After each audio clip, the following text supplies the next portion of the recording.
James had always believed that moving into Maplewood Estates would be a fresh start, a quiet, safe neighborhood where he could raise his teenage daughter, Emily, without worry.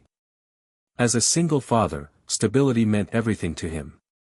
The house was modest but comfortable, the front yard lined with neatly trimmed hedges, and the wide driveway provided just enough space for Emily's beloved basketball hoop.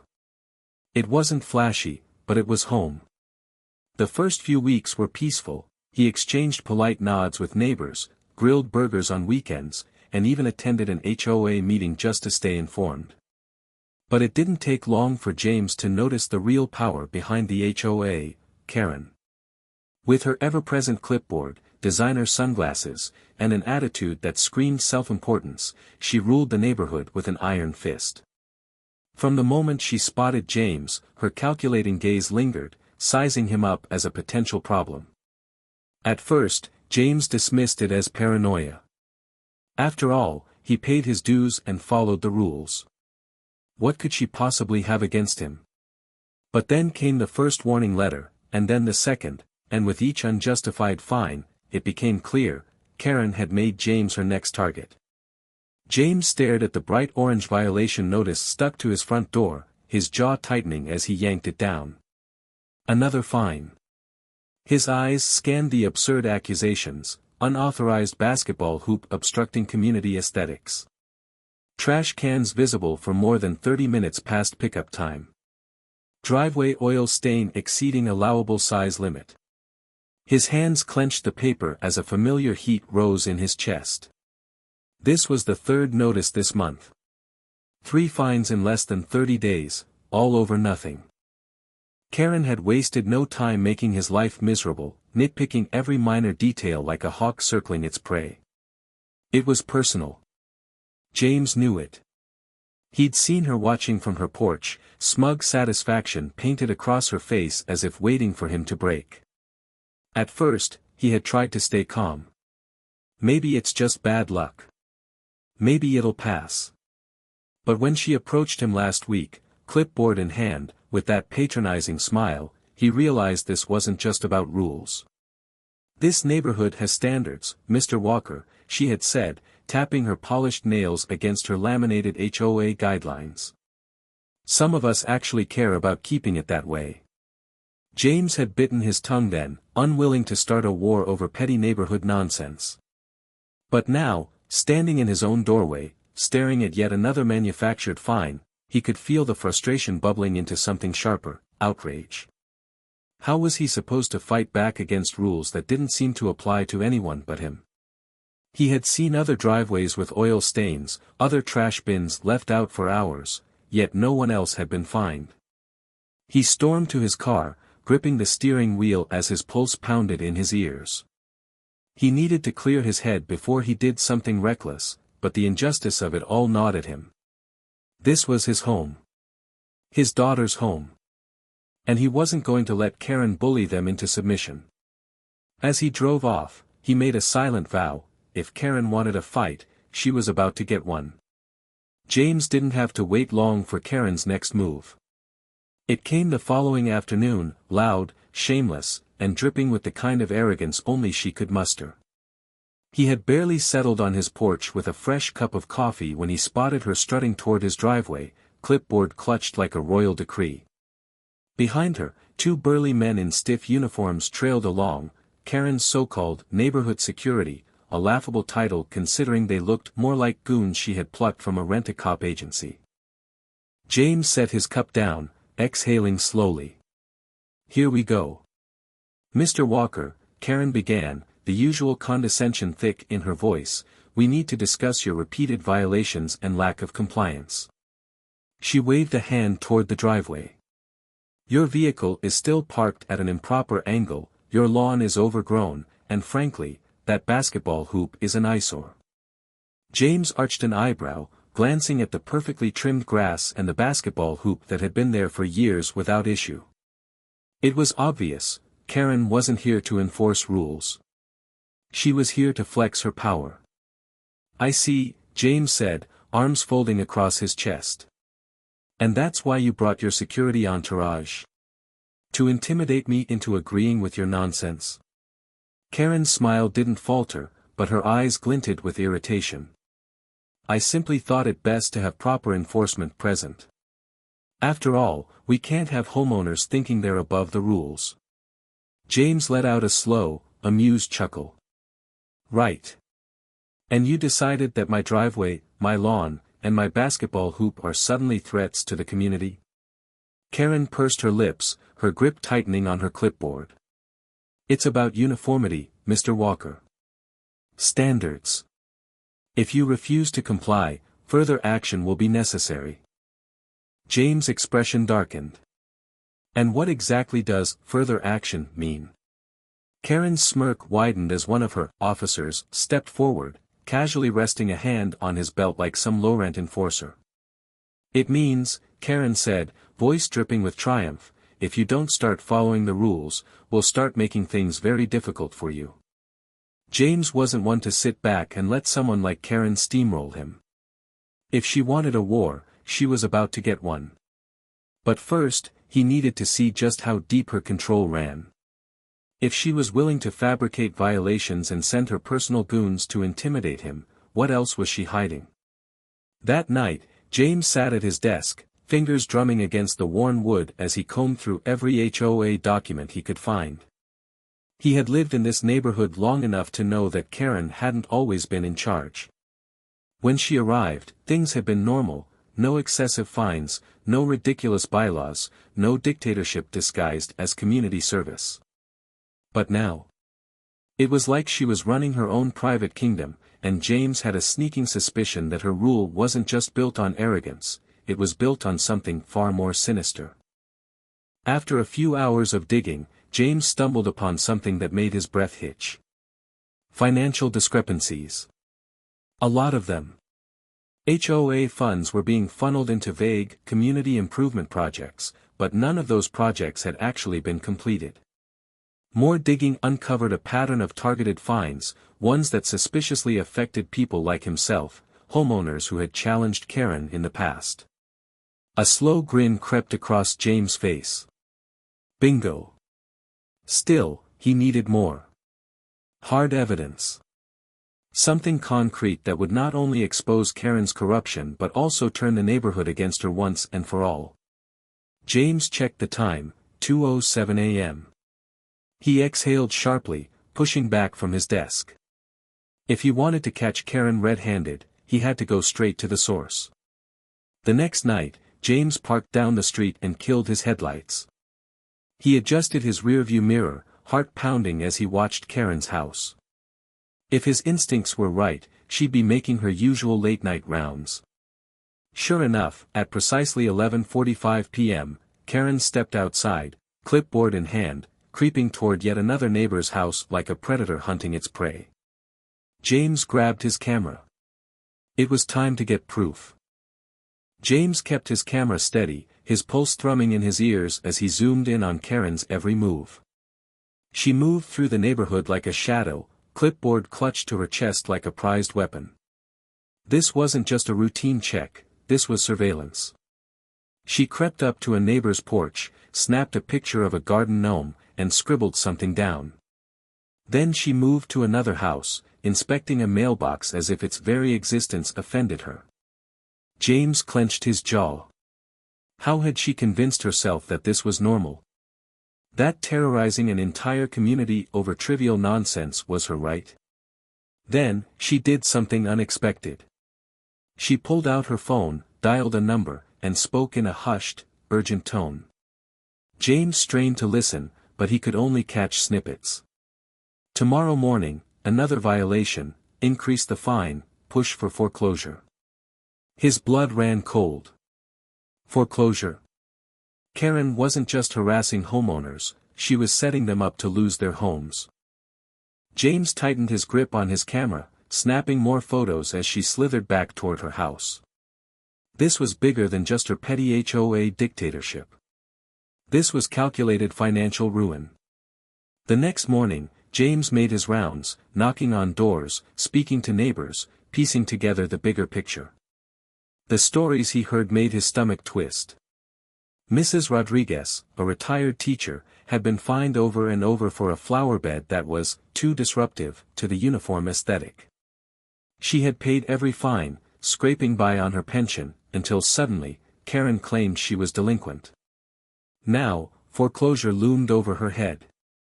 Mark, a single father, had been fined relentlessly for his kid's basketball hoop. The fees doubled, tripled, until Karen sent him a letter stating that his house was at risk. James' hands curled into fists. This wasn't just about power, it was about control. Karen was systematically draining people dry, forcing them out so she could reshape the neighborhood in her own twisted vision. She thought she was untouchable. She was about to find out just how wrong she was. James wasn't just angry anymore, he was determined. Karen had spent years wielding power like a weapon, but now, he had the ammunition to fight back. Armed with the evidence he had gathered, pictures, recordings, statements from countless neighbors, he was ready to turn the tables. It was time to take back their community. That evening, he called a secret meeting at the local community center. Word spread fast, and soon, dozens of neighbors gathered, faces tense but hopeful. Some clutched Karen's violation notices in their hands, others carried stacks of questionable HOA fees they had been forced to pay. James stood before them, feeling the weight of their frustration, their exhaustion, but also their growing resolve. "She's been running this neighborhood like her personal kingdom for too long," James said, his voice ringing with conviction.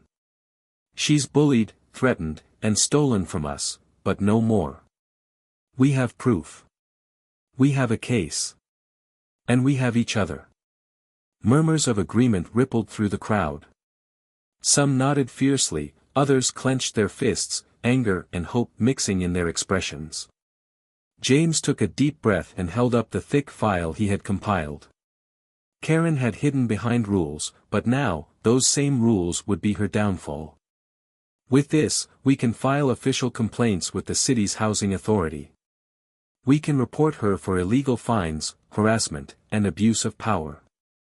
And if she's been mishandling HOA funds like we suspect, she could be facing real legal trouble."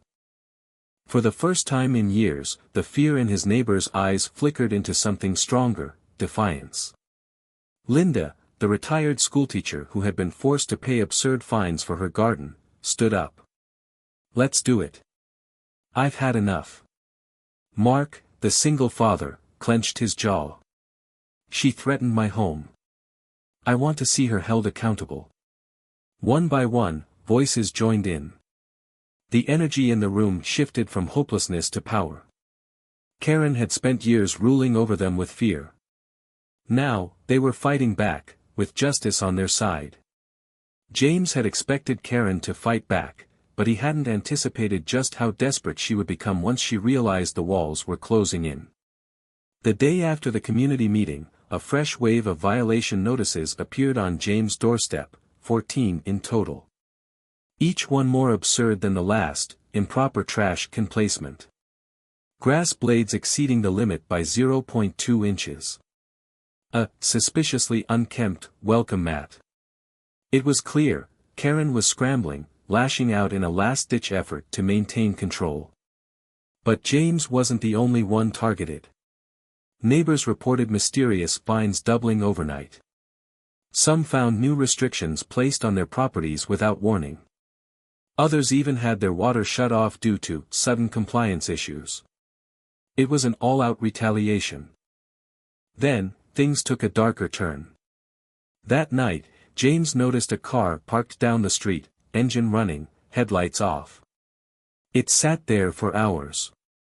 When he finally walked outside with a flashlight, the vehicle sped off, tires screeching into the distance. Someone was watching. The next morning, as James helped his father onto the porch, a loud bang erupted from the driveway.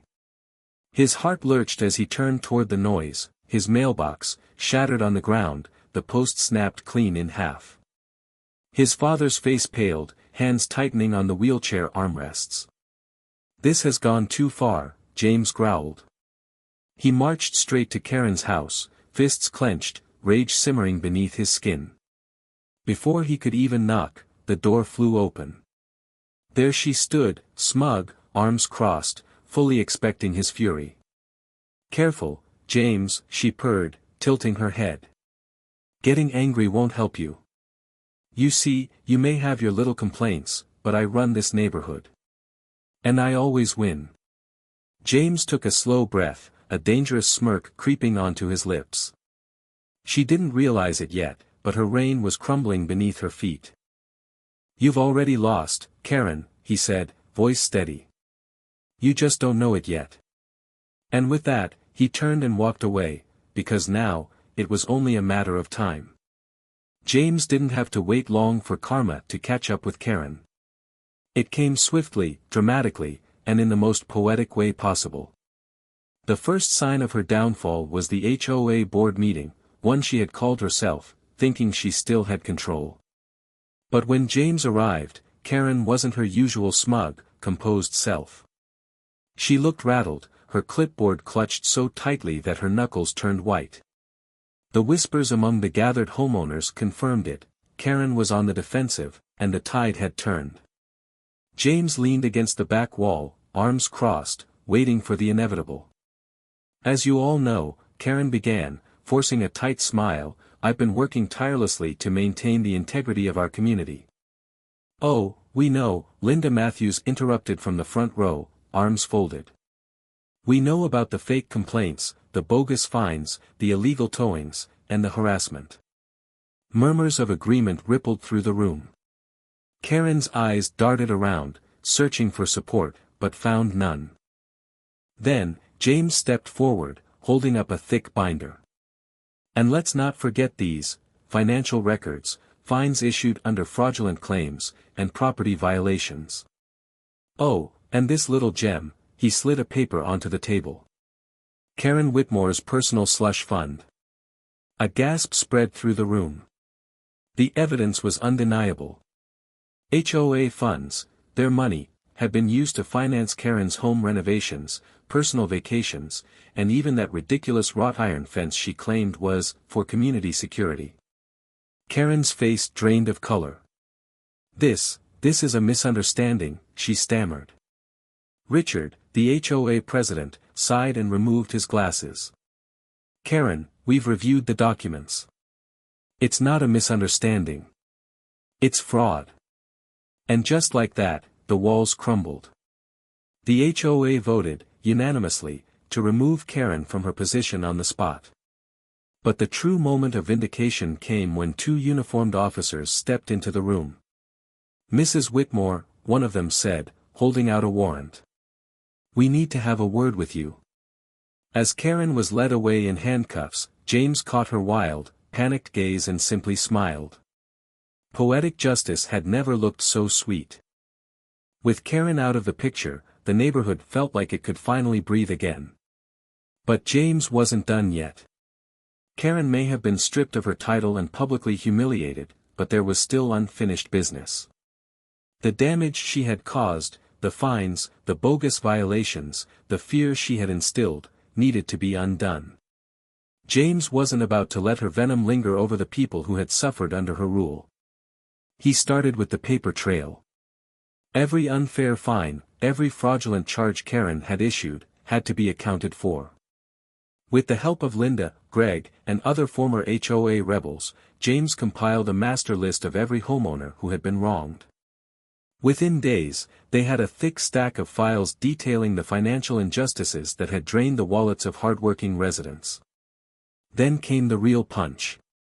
At the next HOA board meeting, this time held in a far more welcoming atmosphere, James presented the evidence.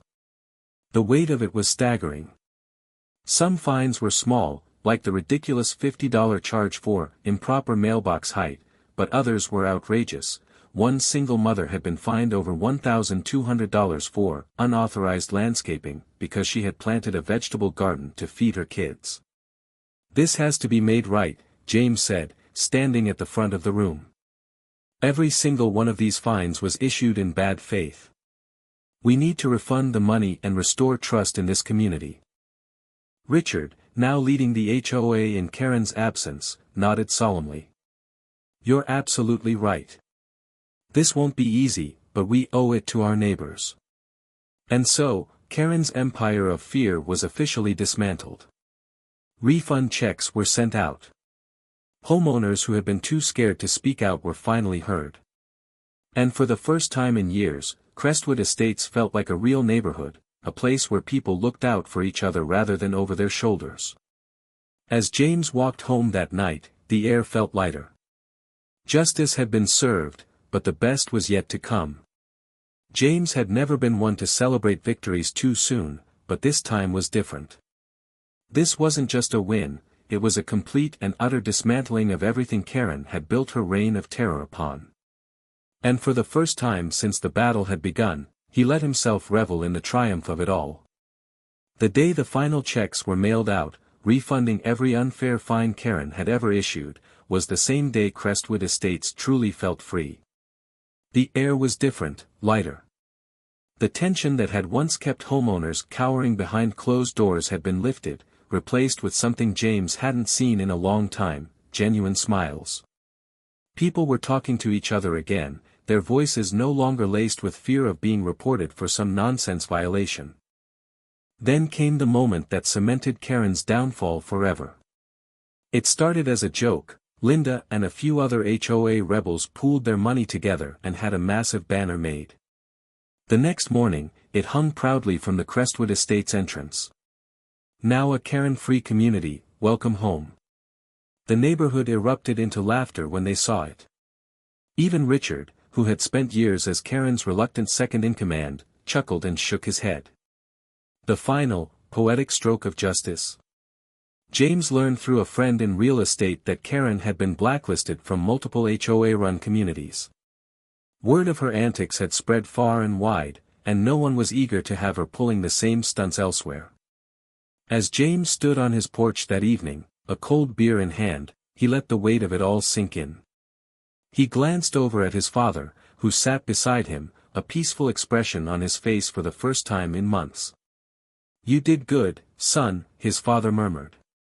James exhaled slowly, the sweet taste of vindication lingering in the air. "Yeah," he said, watching the sun dip below the horizon. "We all did." James had thought Karen's downfall was the final chapter in this exhausting saga, but fate had one last encore of poetic irony left in store. As it turned out, Karen wasn't done causing problems, except this time, she wasn't the tyrant in charge. She was the one being crushed under the very same rules she once wielded like a weapon.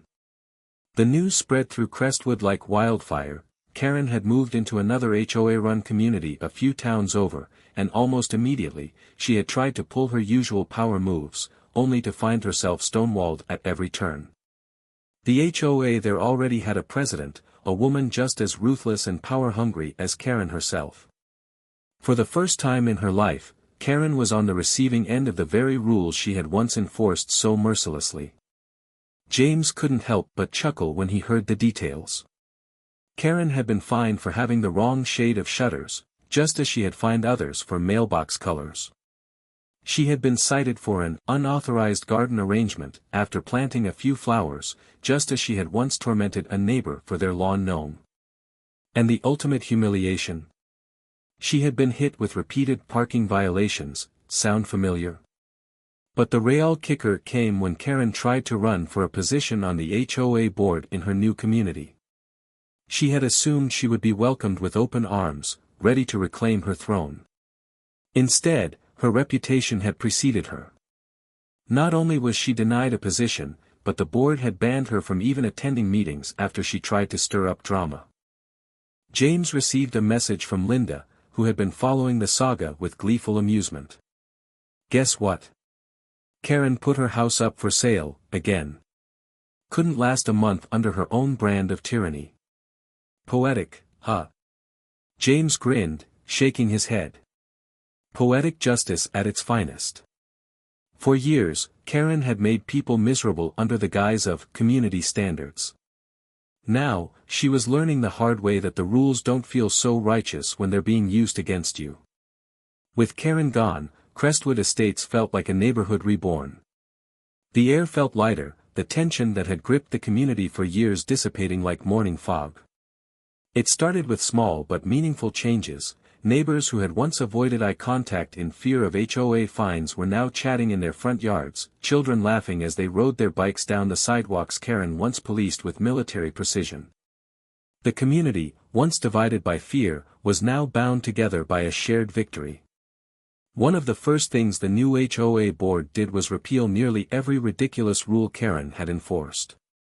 Mailboxes could be any color again. Garden gnomes returned in droves, proudly decorating flower beds as a silent act of rebellion. Even the infamous parking restrictions were loosened, giving residents the freedom they had been denied for so long. To celebrate, James and a few former HOA rebels organized a neighborhood block party, the first in years. Tables lined the cul-de-sac, filled with homemade dishes and fresh produce from James's farm. Music played, kids ran around without a care, and for the first time in ages, people felt truly at home in their own community. During the event, Linda raised her glass, a knowing smile on her face. To finally being free from tyrants in pantsuits. The crowd erupted in cheers, toasting to a new era of unity in sanity. James looked around at the joyful faces, feeling a deep sense of satisfaction and belonging. Karen had spent years trying to control this neighborhood, but in the end, she had only made them stronger. Crestwood wasn't just a neighborhood anymore, it was a family. And together, they had won.